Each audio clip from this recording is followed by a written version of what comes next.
is Lola Albright. I will be playing the part of Constance Mackenzie until the return of Dorothy Malone. Tonight starring Lola Albright as Constance Mackenzie, Ed Nelson as Michael Rossi, Mia Farrow as Allison Mackenzie, Ryan O'Neill as Rodney Harrington, Barbara Parkins as Betty Anderson, Tim O'Connor as Elliot Carson, Christopher Connolly as Norman Harrington.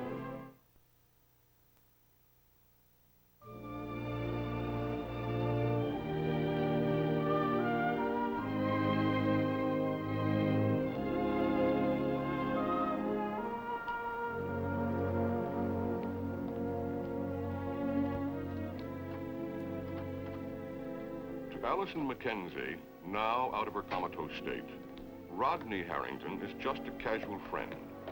She is asked to see Norman Harrington. It is Norman she remembers, and the closeness they once had. Hey, Rod, if you were the shoe polish, just where would you be? I'd be in the medicine cabinet where I always was. Thanks. Guess I'm a little nervous.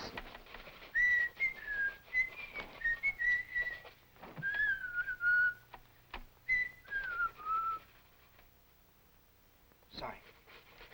You look great. Yep, squeaky clean. It only happens twice a year, once in the spring and once in the fall. So why don't you use a little polish? Why don't you mind your own business? Sorry. Oh, well, it's, I'm sorry time again, folks. Sorry happy, sorry I'm breathing, sorry I hurt your feelings. I am sorry, Rod. I'm sorry Allison forgot you and remembered me. But it's not my fault. Then what are you rubbing my nose in it for? You're so sorry? You're jumping and whistling around here like the ugly duckling who got invited to the prom anyway. Sorry.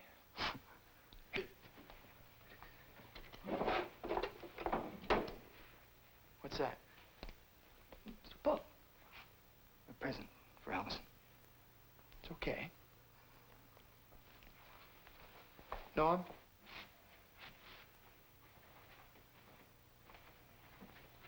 Why didn't you ask me what happened at dinner with Grandfather? It didn't interest me. I don't believe you. I think it interested you plenty.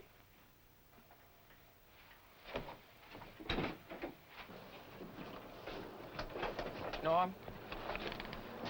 Yeah? Be careful, will you? Like how? With her, with Allison. Be careful what you say and how you say it. Don't press her to remember too much. Yeah, sure. She's like a frightened filly, so don't, Now get off my back, will you, Rod? I'll handle it my own way.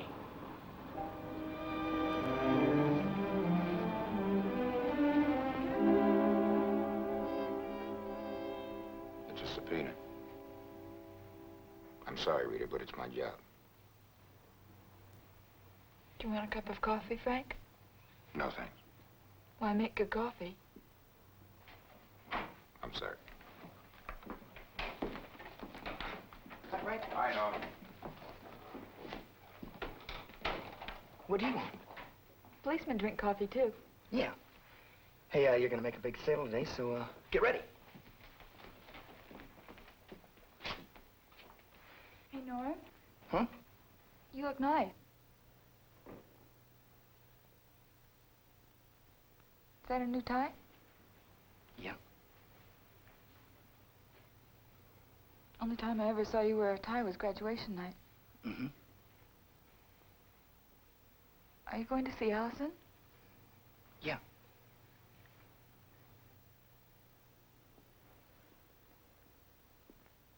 How's this sound? Get well or else? No, here's one Smudge you like. Smudge? Yeah.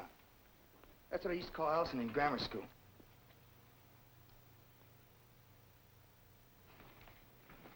What's your problem? What's yours? No problem. I got change that's burning a hole in my pocket. You got a pen?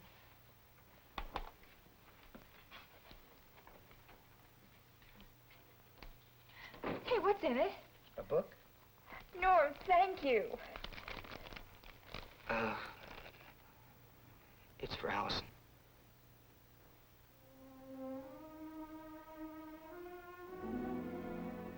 sorry. I guess this is my day for being sorry. How come you're going to see Allison and not Rod? She doesn't remember Rod. But she remembers you. From grammar school. Yeah? So? So nothing. Okay, nothing. I'll see you.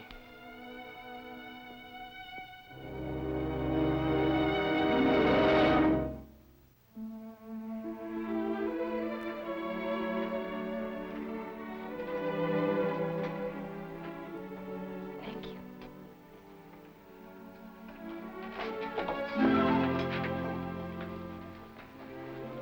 You call, milady? You're the first person I wanted to see. I'm overwhelmed. May I? Maybe. Welcome aboard. Thanks. How do you feel? Fine. For real? There are things I don't remember and people. It's confusing. You know, I'd give my eye teeth to forget half the people I know and half the things I've done. Not the things we've done together. Oh, I don't know. Remember the time right before the band concert we put a whole bucket full of frogs in the bass drum? Yeah, our first encounter with the law. Never to be forgotten. That was a long time ago. Was it? I mean, a lot's happened since then. Nothing that much fun. Maybe not. How come you're all dressed up? Well, I thought I looked pretty good. You look uncomfortable. Well, that's gratitude. It took me hours to achieve this look. And you think I look uncomfortable? You know what you need? A one-way ticket to the moon? A girl. A special girl. Well, there's this girl with long blonde hair and big blue eyes. Norman, I'm serious. Are you going with anybody now? Yeah, there's this girl, Rita Jacks. She quit school last spring. Rita Jacks. That's Ada Jacks' daughter, isn't it? I remember Rita Jacks. She's cute, isn't she? She's got freckles. That's her. Are you two serious about each other? Hey, come on. Why the cross-examination? I was just trying to put things together. Norman, you'll come back and see me soon, won't you? Sure.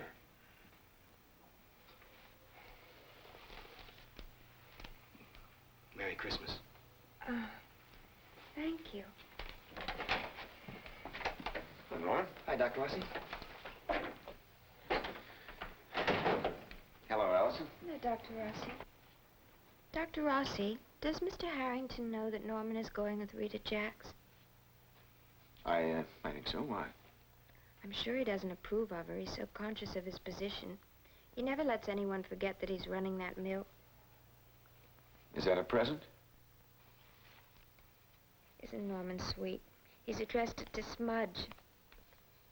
I could never get through a day in school without getting covered in pencil. I used to call Norman Tatty, because he was Tatty. How old were you then? 5th or 6th grade, I guess. Doesn't seem that long ago.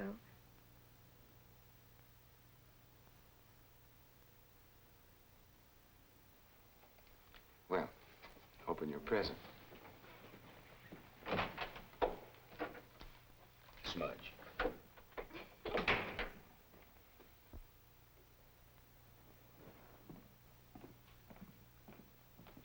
Well, hi, Mike. Hello, Mom. Elliot, Connie. How is she? Well, she's better in some respects and no change in others. None at all? No, although I may have a key to the pattern of her memory block. Well, Well, what let's is it? hear it. Well, Norman Harrington was just visiting Allison. Yes, we saw him leaving. Look, this is just speculation from a rank amateur psychiatrist. We'd still like to hear it, Mike. All right.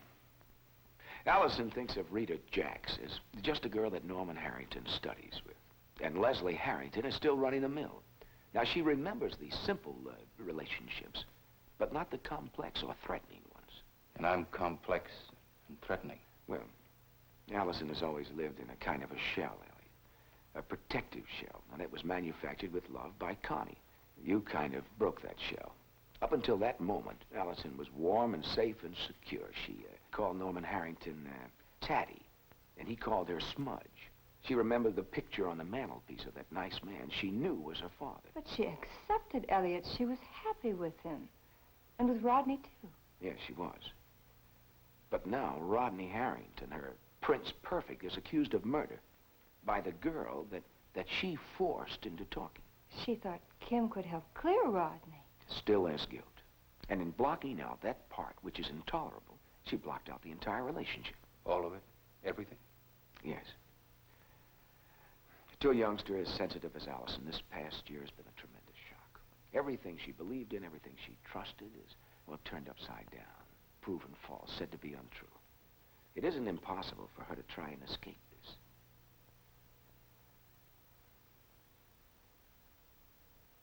Mind if I make a suggestion? Yes, please do. Just ignore me. Wait until Dr. Quist examines her tomorrow. He's the real expert. May we see her now, Mike? Elliot, I think you should stay out here. I'm sorry. But, Mike... Well, there's bound to be a great deal of confusion in a half-remembered world, and most of it we can't protect her from. But the bewilderment of seeing the nice Mr. Carson with a mother every day, I think we should try and avoid. Well, you go on and then come. I won't be long. And smile.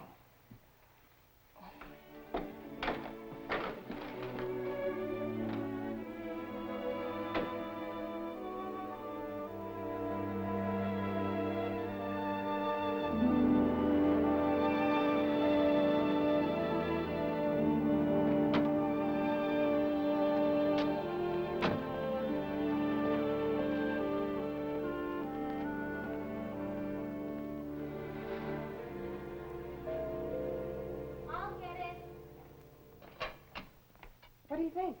It's nice. Good evening. I'm Mr. Peyton's chauffeur. Oh, is Mr. Peyton in the car? No, but I have a message for you from him. Thank you. Good night. He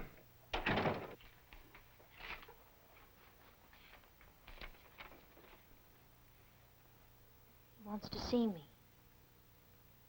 About a job. Are you surprised? I thought I'd made anything but a good impression on Martin Peyton today. Are you going? I think so. I'm waiting for your lecture on why I shouldn't. No lecture. You made up your mind a long time ago that you wanted to lead your own life. I don't think I could stop you now. But you'd like to.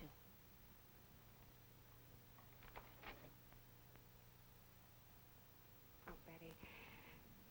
Stephen Cord tricked you into meeting Martin Peyton. Stephen wants you in that house. He can get just so much information out of his mother, and it's not enough. If Stephen tries to make me do something wrong, I'll handle it.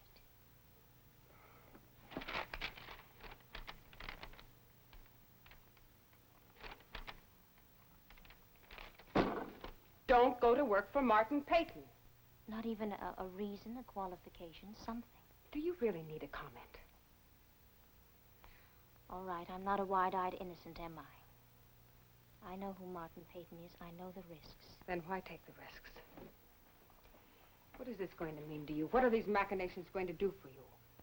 What happens when you work very closely with a man like that?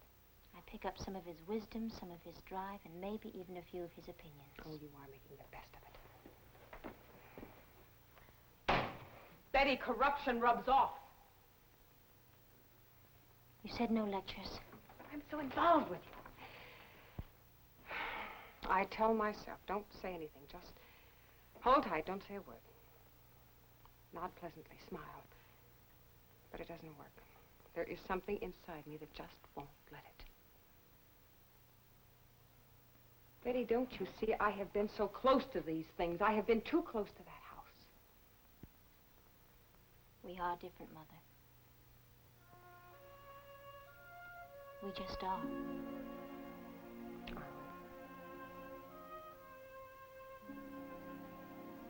I'll finish the dishes.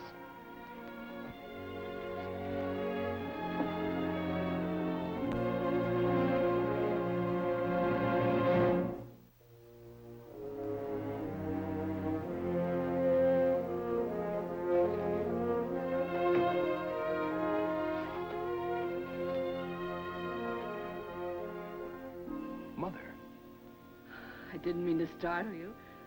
I called your room. There was no answer. I thought you might be here. I was working on the case. The scene of the crime.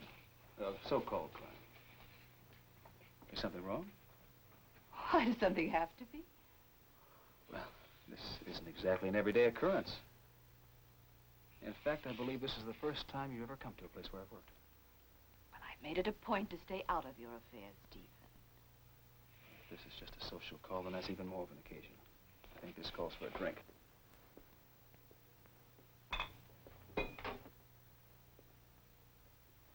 I bid you welcome. Thank you. This may not be the inner temple, but at least my name is on the door. I noticed. And if the trial goes well, your stock will go up considerably. I'm counting on it. Stephen, you have a certain arrogance that never fails to surprise me.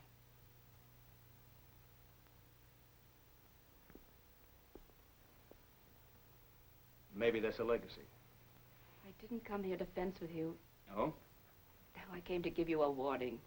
From the old man? No. No, not from Mr. Peyton. From your mother. That's quite an announcement.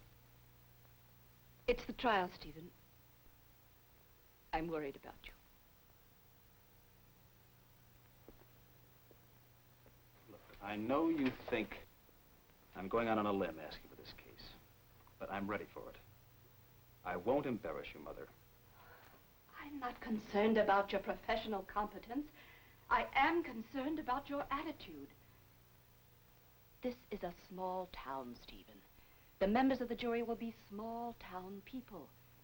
They'll be quick to take offense if you even appear to be condescending in any way. Isn't that ironic? Are you suggesting I've lost the common touch? And suggesting that you tend to be arrogant. You do well to remember this, Stephen. Your name is not John Fowler. Fowler is an elected official. He already has public support. Now, he may be just as aggressive as you, but in the eyes of the jury, he will be attacking wealth and position. You'll be defending it. Everything depends upon the impression you make. And what do you suggest I do? Apologize for what I've spent the last 28 years becoming? Shall I enter the courtroom through the back door, address the jury hat in hand?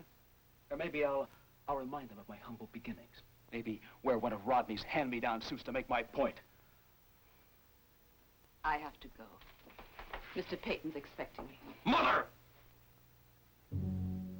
Has it ever occurred to you that maybe I'm expecting something from you?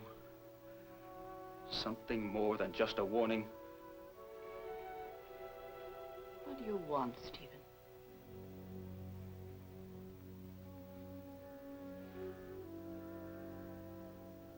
I want you to help me celebrate my appointment with Wainwright and Kennedy by having dinner with me. I want you to take 7 minutes to drive from Boston to Cambridge to attend my graduation. I want you to step out into the backyard and watch the maiden flight of my first model airplane.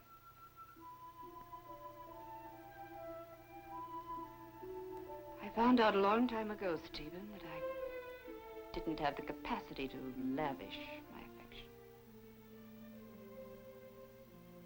I know.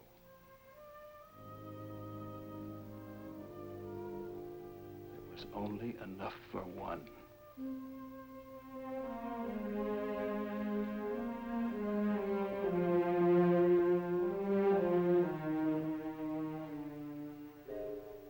Good night, Stephen.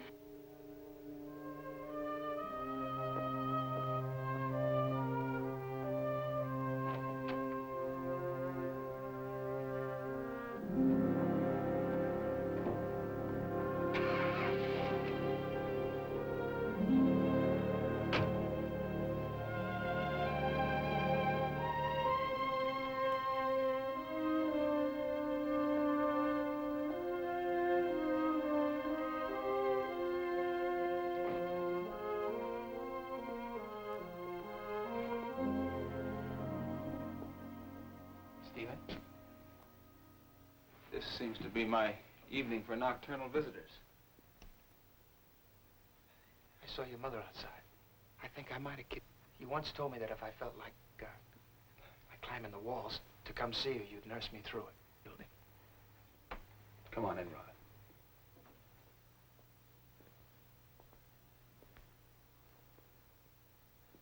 You entertaining?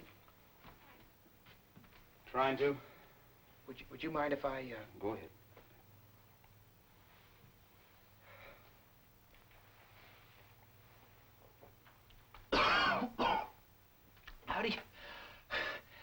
How do you stand that stuff? Well, it's customary. Sip it.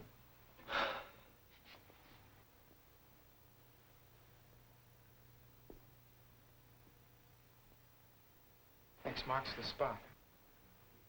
Yes. Well, I wish that trial started at 6 o'clock tomorrow morning. It's a good thing it doesn't. Too soon. Too soon? When that jury files back into the box with their verdict, will you still be saying it's too soon? The detective agency's checking Stella's background. What does some poolside Sherlock Holmes in Hollywood care about me? Now, look, Rodney. Most people aren't born with a silver spoon in their mouths. Most people have to work for a living. Now, they have to rise and fall on how good a job they do. Now, he doesn't have to care about you. He's looking out for himself.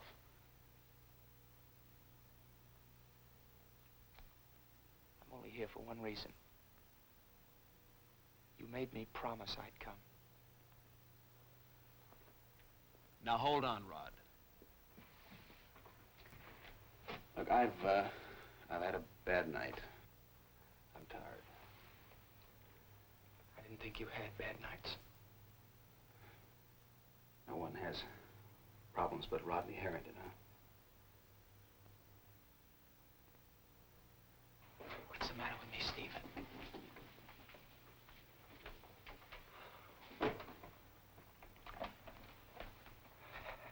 I feel like I'm cracking up. If I'd have been like this the night I met Joe Chinnock, I think I might have killed him.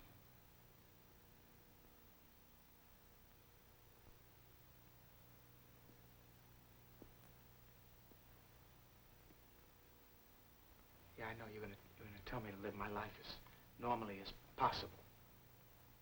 No, I had an even more improbable idea. I'm not going to get any more work done tonight. What about going to a movie? What?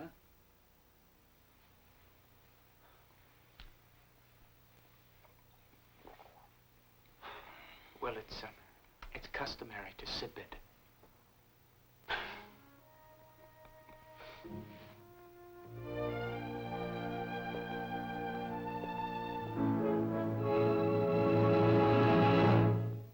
Preview from the continuing story of Peyton Place. Allison, don't play this game. I'm going to help you, really help you, whether you want me to or not. Your only concern is yourself, Stephen. You want to win this case because it's a big step forward for you, isn't it?